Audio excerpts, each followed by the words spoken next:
शेतकरी आपल्या देशात महाराष्ट्रात फार कमी आहे। तसं पाहिलं तर विदर्भातील शेतकरी कापूस, सोयाबीन, तूर, महाराष्ट्र या ठिकाणी अंगूर, दूध अशा शेतकऱ्यांचे भलं व्हावं असं बजेट त्यांनी तयार करायला पाहिजे होतं, अशी प्रतिक्रिया शेतकऱ्यांनी व्यक्त केली आहे। संत्र उत्पादक विदर्भामध्ये खूप संत्री उत्पादकांना काहीतरी विशेष सूट द्यायला हवी होती असंही त्यांनी म्हटलंय।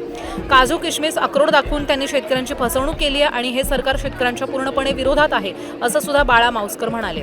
शेतकऱ्यांच्या आशेवर संपूर्णपणे पाणी फेरलं गेलेलं आहे। या बजेटमध्ये शेतकऱ्यांचा महाराष्ट्रातल्या और भारतातल्या शेतकऱ्यांचा काहीही फायदा होणार नाहीये। शेतकरी पुन्हा सर्वात जास्त मरणार, आत्महत्या करणार आणि कर्ज बाजारात।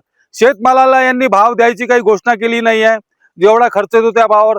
त्यानंतर जेही त्यांनी घोषणा केली आहे कोकम, काजू, अक्रोड, बदाम, त्याचे शेतकरी आपल्या देशात, आपल्या महाराष्ट्रात फार कमी आहे। तसं पाहिलं तर विदर्भातला शेतकरी कापूस, सोयाबीन, तूर, महाराष्ट्रात अंगूर, दूध, दुभत यांच्या शेतकऱ्यांचं काहीतरी भलं व्हावं म्हणून यांनी करायला पाहिजे होतं।